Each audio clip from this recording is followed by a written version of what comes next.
Hello hi అండి, నమస్తే. Welcome to current affairs light YouTube channel. ఇవాళ మన క్లాస్లో రీసెంట్గా జరిగినటువంటి కరెంట్ అఫైర్స్లో ఇంపార్టెంట్ కాన్సెప్ట్ నేర్చుకుందామండి. మీకు కనుక మా ఛానల్లో ఉన్నటువంటి వీడియోస్ అండ్ ఎక్స్ప్లెనేషన్ వచ్చినట్లయితే మా ఛానల్ లైక్ చేయండి, షేర్ చేయండి అండ్ సబ్స్క్రైబ్ చేయండి. Welcome to current affairs light YouTube channel.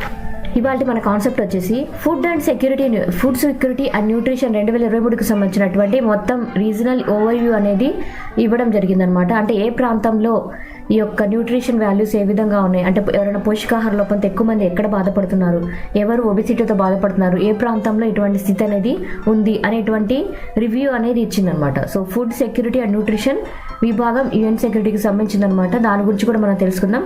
అసలు ఈ యొక్క రిపోర్ట్ యొక్క సారాంశం ఏంటో మనం చూద్దాం. బట్ ఇటువంటి రిపోర్ట్స్ ఎందుకోసం అవసరం అంటే మనకి గ్రూప్స్ కానీ యూపీఎస్సీ కానీ వాటి యొక్క మెయిన్స్ ఎగ్జామ్లో మన స్టాటిస్టికల్ డేటాతో కనుక ఇటువంటి క్వశ్చన్స్కి మనం ఆన్సర్ చేయగలిగితే మనం ఎక్కువ మార్కులు పొందేటువంటి ఛాన్స్ ఉంటుందన్నమాట. అందుకనే ఇటువంటి రిపోర్ట్స్ అనేవి మనకి కంపల్సరీగా ఇంపార్టెంట్. అండ్ ఇవాటి కాన్సెప్ట్లో ఫుడ్ అండ్ అగ్రికల్చర్ ఆర్గనైజేషన్ ఏదైతే ఉందో అది యునైటెడ్ నేషన్స్కి సంబంధించిందనమాట. దాని ద్వారా ఏంటంటే ఏషియా పసిఫిక్ రీజనల్ ఓవర్వ్యూ అనేది ఇవ్వడం జరిగింది. అది కూడా ఈ సంవత్సరానికి 2023 సంవత్సరానికి సంబంధించినటువంటి ఫుడ్ సెక్యూరిటీ, ఆహార భద్రత ఏ విధంగా ఉంది, పోషకాహారానికి సంబంధించినటువంటి డేటా ఏ విధంగా ఉందని కొన్ని గణాంకాలు అనేవి ఇవ్వడం జరిగిందనమాట. సో దాని ద్వారా ఏం తెలిసిందంటే నియర్లీ 74.1% భారతీయులు హెల్దీ డైట్ అనేది పొందడానికి కష్టపడుతూ ఉన్నారు. అంటే వాళ్ళకి సరైనటువంటి ఆహారం లభించడం లేదు భారతీయులకి అన్నటువంటి విషయాన్ని తెలియజేసింది అనమాట. సో ఇంతకుముందు సంవత్సరానికి చెందినటువంటి గణాంకాలు అనేవి ఇప్పుడు ఇవ్వడం జరిగిందనమాట. సో మన ఇండియన్స్కి అయితే నియర్లీ 74% మంది వరకు కూడా అసలు ఆరోగ్యకరమైనటువంటి పోషకాహారాన్ని పొందలేనటువంటి స్థితిలో ఉన్నారు అని ఈ గణాంకాల ద్వారా మనకు అర్థమైంది. ఈ రిపోర్ట్లో కీ హైలైట్స్ ఏ విధంగా ఉన్నాయి, గ్లోబల్ పరంగా అంటే ప్రపంచవ్యాప్తంగా ఉన్నటువంటి గణాంకాలు అనమాట. అందులో ఏంటంటే ఏషియా పసిఫిక్ ప్రాంతం మొత్తం మీద 2027 మొత్తంలో 88.4% పోషకాహార లోపం అనేది గుర్తించబడింది అనమాట. అండ్ ఈ యొక్క గుర్తింపు ఏదైతే ఉందో పోషకాహార లోపం అనేది అంతకుముందు సంవత్సరం అంటే 2021 సంవత్సరంలో ఈ యొక్క డేటా అనేది పోషకాహార లోపం కలిగినటువంటి జాబితాలో 8.8%గా ఉండేది. బట్ ఈ సంవత్సరం ఏదైతే ఉందో 2022కు సంబంధించినటువంటి కంప్లీట్ డేటాలో ఈ శాతం అనేది 8.4గా ఉంది. అండ్ ఇది ఎంత అంటే మన ప్రపంచం మొత్తం మీద ఉన్నటువంటి పీపుల్ అంటే 2021 సంవత్సరంలో ప్రపంచం మొత్తం మీద పోషకాహార లోపంతో బాధపడుతున్నటువంటి ప్రజలు 12 మిలియన్లు అనమాట. బట్ ఇప్పుడు ఇంత తగ్గడం జరిగింది. బట్ 2019 ఆ టైంలో అయితే అండ్ దానికి ముందు పాండమిక్ సిచ్యువేషన్కి ముందు ఈ యొక్క జనాభా 55 మిలియన్లుగా ఉండేదన్నమాట. అంటే పోషకాహార లోపంతో 2019కి ముందు ఎక్కువ మంది పోషకాహార లోపంతో బాధపడుతూ ఉండేవారు. బట్ మన కరోనా సిచ్యువేషన్ తర్వాత పోషకాహార లోపం అనేది చాలా వరకు తగ్గిపోయింది. ఎందుకంటే అందరూ ఆరోగ్యకరమైన ఆహారం తీసుకోవాలనేటువంటి అవగాహన అనేది ప్రజల్లో పెరిగిందనమాట. అండ్ ఇక్కడ ఏంటంటే పోషకాహార లోపం కలిగినటువంటి ప్రజలు ఎవరైతే ఉన్నారో వాళ్ళ యొక్క సంఖ్య అనేది ఇవ్వబడింది అనమాట. ఎస్పెషల్లీ ఏషియా పసిఫిక్ రీజన్లో మొత్తం అనమాట. అక్కడ మొత్తంలో 370.7 మిలియన్ల ప్రజలు పోషకాహార లోపంతో బాధపడుతున్నారు. అది కూడా ఏషియా అండ్ పసిఫిక్ రీజన్లోని గుర్తించడం జరిగింది. ఈ అమౌంట్ ఏదైతే ఉందో అది ఎంతమంది అంటే ప్రపంచంలో మొత్తం మీద పోషకాహార లోపంతో బాధపడుతున్నటువంటి జనాభాలో సగం జనాభా ఈ యొక్క ఏషియా పసిఫిక్ ప్రాంతంలో గుర్తించబడింది అనమాట. ప్రపంచం మొత్తంలో ఎంత ఉన్నారో దానిలో సగం మంది ఈ యొక్క ఏషియా పసిఫిక్ రీజన్లో మాత్రమే ఉన్నారనమాట. అంటే ఎక్కువగా ఏషియా పసిఫిక్ ప్రాంతంలో ఈ యొక్క పోషకాహార లోపం అనేది ఎక్కువగా గుర్తించబడింది. అండ్ సౌతర్న్ ఏషియా ప్రాంతంలో అయితే 314 మిలియన్ ప్రజలు ఈ అండర్ న్యూట్రిషన్ అంటే పోషకాహార లోపంతో బాధపడుతున్నారనమాట. సో ఇందులో ఏంటంటే 85% వరకు కూడా ఈ పోషకాహార లోపంతో బాధపడిపోయే ప్రజలు ఏషియా పసిఫిక్ ప్రాంతానికి చెందినవారు. సో అంటే సౌతర్న్ ఏషియాలోనే ఏషియా పసిఫిక్ ప్రాంతంలో ఎక్కువగా సౌతర్న్ ఏషియా ప్రాంతంలోని 314 మిలియన్ ప్రజలు పోషకాహార లోపం అనేది ఎదుర్కొంటూ ఉన్నారు. అండ్ ఇక్కడ ఏంటంటే చాలా మందికి కూడా ఫుడ్ సెక్యూరిటీ అనేది కష్టంగా ఉంది. ఎస్పెషల్లీ సౌతర్న్ ఏషియా ప్రాంతంలో అండ్ దానికి సంబంధించినటువంటి కొన్ని దగ్గర ప్రదేశాల్లో సరైనటువంటి ఆహార భద్రత అనేది లేదనమాట. సో అందువల్ల ఎక్కువ శాతము సౌతర్న్ ఏషియా ప్రాంతంలో ఈ యొక్క పోషకాహార లోపము అండ్ ఆహార భద్రత లేకపోవడం అనేటువంటిది మనం ఎక్కువగా చూస్తున్నాం. అండ్ అందులో కూడా ఏంటంటే సబ్ రీజన్స్లో ఇక్కడ ఉన్నటువంటి ఏషియా పసిఫిక్ ప్రాంతాల్లో మగవారితో పోలిస్తే ఆడవారిలో ఈ ఫుడ్ సెక్యూరిటీ అనేది చాలా తక్కువగా ఉందన్నమాట. అంటే ఆడవారికి సరైనటువంటి పోషకాహారం లభించడం లేదు, సరైనటువంటి ఆహార భద్రత కూడా వారికి లభించడం లేదు. అది ఈ యొక్క ఈస్టర్న్ ఏషియా ప్రాంతంలో ఎక్కువగా ఉంది. అండ్ మిగిలిన అన్ని ప్రాంతాల్లో కూడా ఎక్కువ శాతం ఎవరు పోషకాహార లోపానికి గురి అవుతున్నారంటే ఆడవాళ్ళు. అండ్ ఇండియన్ కాంటెక్స్ట్లో అంటే మన భారతదేశంలో అసలు ఈ యొక్క గణాంకాలు ఏమి సూచిస్తున్నాయి? సో మన దేశంలో అయితే అసలు సరైనటువంటి ఆరోగ్యకరమైనటువంటి ఆహారాన్ని పొందడానికి మన ఇండియన్స్ చాలా దూరంగా ఉన్నారనమాట. ఎందుకంటే ఇప్పుడు 74.1% మంది భారతీయులు అసలు ఆరోగ్యకరమైన ఆహారాన్ని పొందడానికి అర్హులుగా లేరనమాట. అంటే అసలు అటువంటి స్థితి లేదు. ఏదో ఒక ఆహారం తీసుకోగలుగుతున్నారు కానీ ఆరోగ్యకరమైనటువంటి డైట్ అనేది తీసుకోలేకపోతున్నారు. అదే 2020-2021 ఆ టైంలో అయితే ఈ పర్సంటేజ్ అనేది 76.2గా ఉండేది. బట్ ఇప్పుడైతే 74.1 ఉంది. కొంతవరకు బెటర్ అయింది, బట్ ఆ యొక్క నెంబర్ అనేది ఎక్కువగా లేదనమాట. సో పోషకాహార లోపం అనేది క్లియర్గా మనకి కనిపిస్తూ ఉంది ఇక్కడ. అండ్ మన పక్కన ఉన్నటువంటి పొరుగు దేశాలతో పోలిస్తే పాకిస్తాన్లోనేమో 82.2%గా ఉంది. అంటే అక్కడ పోషకాహార లోపం అనేది చాలా ఎక్కువగా ఉందన్నమాట. హెల్తీ డైట్ అనేది చాలా తక్కువ అక్కడ.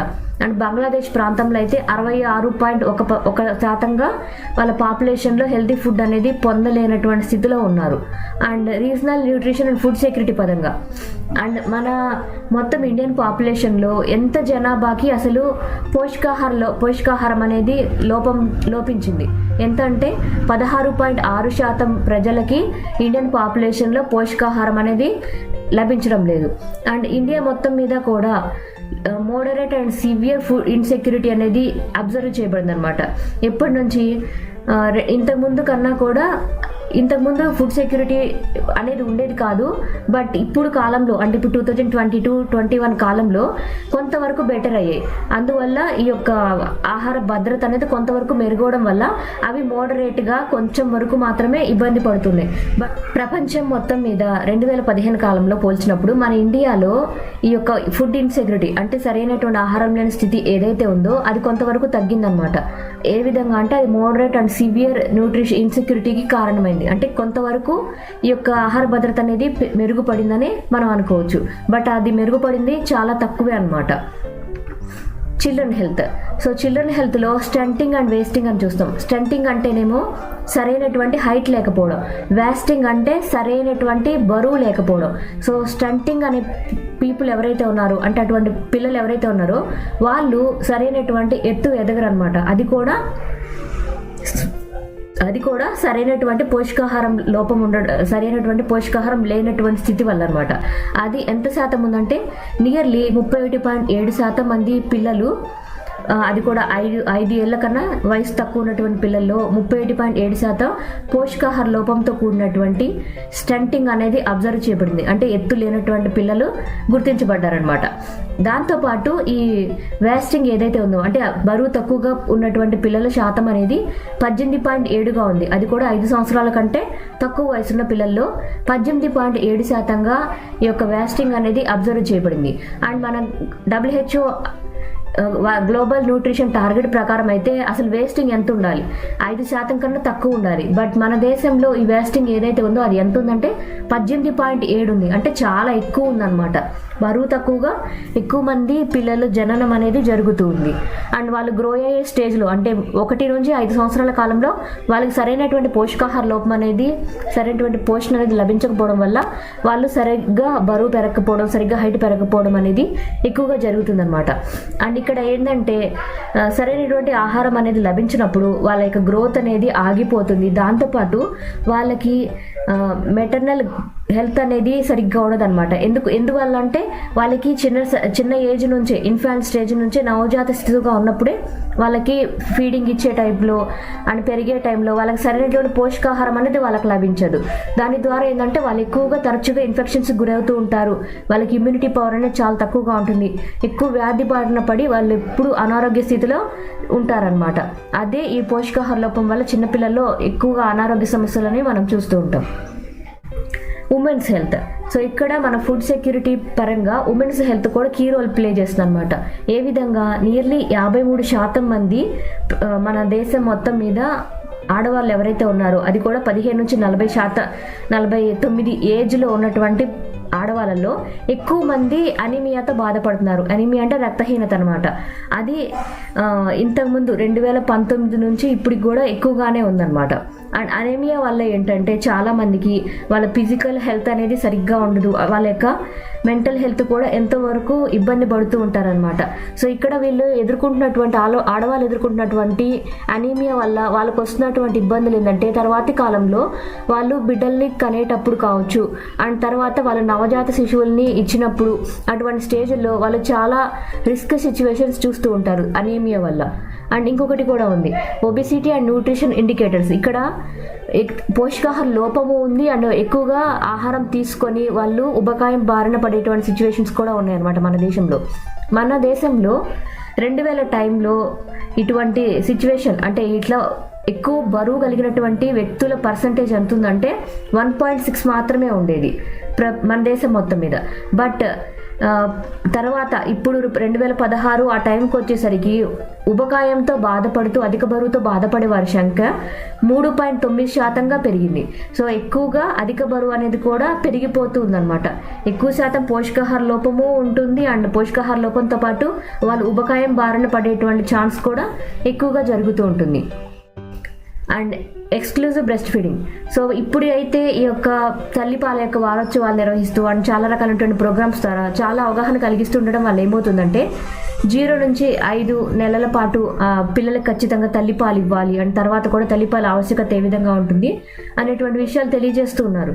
దానివల్ల ఏమవుతుందంటే చాలా వరకు ఈ యొక్క బ్రెస్ట్ ఫీడింగ్ అనేది ఇంప్రూవ్ చేయబడింది. అంటే తల్లిపాలు ఇవ్వాలి అనేటువంటి అవగాహన పెంచడం ద్వారా ఆ యొక్క ప్రోగ్రామింగ్ అనేది చాలా చక్కగా జరిగిందనమాట. అంటే దానివల్ల కొంతవరకు ఈ యొక్క న్యూట్రిషన్ లేకపోవడం అనేది తగ్గిపోతుంది అనమాట. ఎంతవరకు ఇంప్రూవ్ అయిందంటే 63.4% పెరిగింది. అంటే ఎక్కువగా తల్లిపాలు ఇవ్వాలి, వాళ్ళకి ఆరోగ్యకరంగా అవ్వాలని ఇవ్వడం అనేది పెరిగిందనమాట. బట్ ఇంతకుముందు మన ప్రపంచం మొత్తం మీద అసలు ఇవ్వడము ఎంతవరకు ఉందంటే 47.7% ప్రజలే ఈ యొక్క తల్లిపాలు ఇవ్వాలి అనే అవగాహనతో తల్లిపాలతోటి పోషిస్తున్నారు. బట్ మన దేశంలో అది ఇంకా ఎక్కువగానే ఉంది. తల్లిపాల మీద ఆవశ్యకత కూడా సరిగ్గా కల్పిస్తున్నారు. అండ్ ఇండియా యొక్క ఇంకొక ప్రాబ్లం ఏంటంటే లో బర్త్ వెయిట్ అనమాట. సో రీజన్ మొత్తం మీద మన యొక్క ప్లేస్లో ఎక్కువగా చూస్తుంది ఏంటంటే 27.4% ఎవరైతే ఈ యొక్క పిల్లలు జన్మిస్తూ ఉన్నారో అంతమంది మొత్తం జననాల్లో 27.4% లో బర్త్ వెయిట్ అనేది అబ్జర్వ్ చేయబడింది. అండ్ దానికన్నా తర్వాత బంగ్లాదేశ్ అండ్ నేపాల్ ఏవైతే ఉన్నాయో మన పొరుగు దేశాలు వాటిలో నెక్స్ట్ అనమాట. అంటే లో బర్త్ రేట్తో అక్కడ ఇంకా ఎక్కువగా జననాలు అనేవి జరుగుతూ ఉన్నాయి. ఫుడ్ అండ్ అగ్రికల్చర్ ఆర్గనైజేషన్ అంటే ఏంటి? So food and agriculture organization ఏదైతే ఉందో అది యునైటెడ్ నేషన్స్కి చెందినటువంటి ఒక కేటగిరీ అనమాట, ఒక స్పెషలైజ్డ్ ఏజెన్సీ. అందులో ఏంటంటే ప్రతి ఇయర్ కావచ్చు అండ్ ప్రతి చోట ప్రపంచం మొత్తం మీద ఎక్కడ ఆహారం అనేది సరిగ్గా అందించబడుతుంది, పోషకాహారం ఎక్కడ దొరుకుతుంది అండ్ ఎక్కడ దేశంలో ప్రజలకి సరైనటువంటి వస్తువులు అనేవి ఉన్నాయి అనేటువంటి విషయాలన్నిటి మీద వాళ్ళు ఎప్పటికప్పుడు చెక్ చేస్తూ ఉంటారనమాట. అండ్ మనం ఎప్పుడు సెలబ్రేట్ చేస్తూ ఉంటాం world food day. So world food day ఎప్పుడంటే 16th అక్టోబర్. సో ఆ డే ఎప్పుడంటే ఎఫ్ఏ ఏదైతే ఉందో అంటే ఫుడ్ అండ్ అగ్రికల్చర్ ఆర్గనైజేషన్ ఏదైతే ఉందో అది అక్టోబర్ 16, 1947లో ఏర్పాటు చేయబడింది అనమాట. దాని యొక్క యానివర్సరీకి జ్ఞాపకార్థంగానే అక్టోబర్ 16ని వరల్డ్ ఫుడ్ డేగా మనం జరుపుకుంటూ ఉంటాం. అండ్ యుఎన్కి చెందినటువంటి ఫుడ్ ఎయిడ్ ఆర్గనైజేషన్స్ ఏవైతే ఉందో అది రోమ్లో ఉందన్నమాట. అంటే ఫుడ్ ఎయిడ్ ఆర్గనైజేషన్స్కి సంబంధించినటువంటి మెయిన్ ఎక్కడ ఉందంటే రోమ్లో ఉంది. అండ్ దీనికి సంబంధించినటువంటి కొన్ని అనుబంధ సంస్థలు ఏవైతే ఉన్నాయో అవేంటంటే వరల్డ్ ఫుడ్ ప్రోగ్రామ్ ఒకటి, the international food for agriculture development. So ఇవి రెండు కూడా ఈ యొక్క ఎఫ్ఏఓకి అనుబంధమైన జరిగేటువంటి ప్రోగ్రామ్స్ అన్నమాట. సో దీనిలో ఎటువంటి ఇనిషియేటివ్స్ తీసుకున్నారు అంటే ఇక్కడ ఫుడ్ అండ్ అగ్రికల్చర్ ఆర్గనైజేషన్ వాళ్ళు ఎఫ్ఏఓ వాళ్ళు ఎటువంటి ఇనిషియేటివ్స్ తీసుకొని ప్రజల యొక్క ఆరోగ్యం కోసం ఇనిషియేటివ్స్ తీసుకుంటున్నారు. ఇక్కడ కొన్ని సిస్టమ్స్ ఉన్నాయి. సో ఏ విధంగా అంటే globally important agriculture heritage systems, GIAHS అంటాం. సో ఇది ఏం చేస్తుందంటే ప్రపంచవ్యాప్తంగా డిజర్ట్ లోకస్ట్ ఏవైతే ఉన్నాయో అవి ఎక్కడి నుంచి ఎక్కడికి మారుతూ ఉన్నాయి, ఎక్కడ వెళ్తూ ఉన్నాయి అనేటువంటి విషయాలను చెక్ చేస్తుంటారంట. డిజర్ట్ లోకస్ట్ అంటే ఎడారిలో ఉండేటువంటి మిడతలు అనమాట. ఎస్పెషల్లీ మనం అబ్జర్వ్ చేసేది ఏంటంటే ఎక్కువ శాతం ఆఫ్రికా ప్రాంతం నుంచి, ఈజిప్టు ఆఫ్రికా ప్రాంతం నుంచి మన తెలంగాణ ఆంధ్రప్రదేశ్ ప్రాంతానికి ఈ యొక్క ఎడారి మిడతలు ఏవైతే ఉన్నాయో అవి ప్రతి సంవత్సరం కూడా దాడి చేస్తూ ఉంటాయి. అవి ఎక్కడెక్కడికి టర్న్ అవుతూ ఉన్నాయి, ఏ దేశం మీద ఎక్కువగా దాడి చేస్తున్నాయి, ఏ ప్రాంతం మీద దాడి చేస్తున్నాయి అనేటువంటి విషయాల్ని ఎప్పటికప్పుడు వాళ్ళు గుర్తిస్తూ ఉంటారనమాట. దాని ద్వారా ప్రజల్ని ముందుగానే అలర్ట్ చేసి వాళ్ళ పంటని కాపాడుకోవడానికి వాళ్ళు తెలియజేస్తూ ఉంటారు. అండ్ దాంతోపాటు CAC అనేది ఉంది. సో CAC అంటే కోడెక్స్ అలిమెంటరీస్ కమిషన్. సో ఇందులో ఏంటంటే అసలు ఈ యొక్క FAOకి WHO సంబంధించినటువంటి ఫుడ్ స్టాండర్డ్స్ ప్రోగ్రామ్స్ ఏవైతే ఉన్నాయో అవి రెండు చేసే అన్ని విషయాల్లో కూడా, అవి రెండు కలిసి చేసేటువంటి అన్ని ప్రోగ్రామ్స్ని ఏ విధంగా చేయాలి అండ్ ఎప్పుడు ఎక్కడ ఏ ప్రోగ్రామ్ నిర్వహించాలి, ఎలా అవగాహన కార్యక్రమాలు నిర్వహించాలి అనేటువంటి కంప్లీట్ అనాలిసిస్ అండ్ డేటా అనేది ఈ కోడెక్స్ అలిమెంటరీస్ కమిషన్ యొక్క పరిధిలోనే జరుగుతుంది అనమాట. అండ్ ఈ FAOకి చెందినటువంటి ఇంకొక ఇనిషియేటివ్ ఏంటంటే international treaty on plant genetic resources for food and agriculture.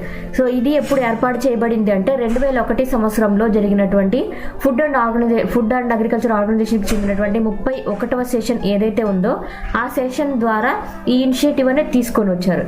So ఇందులో ఏంటంటే జెనెటిక్ రిసోర్సెస్ ఏ విధంగా ఉన్నాయి, మన అగ్రికల్చర్లో కొత్తగా వచ్చేటువంటి జన్యు మార్పిడి మొక్కలు ఏ విధంగా ఉన్నాయి, కొత్త రకమైన వంగడాలు ఏ విధంగా ఉన్నాయి, ఇటువంటి అంశాల మీద చర్చించడానికి ఆ సెషన్ నుంచి 31st సెషన్ నుంచి FAO వాళ్ళు ఈ యొక్క ఇనిషియేటివ్ అనేది తీసుకొని వచ్చారు. Flagship publications.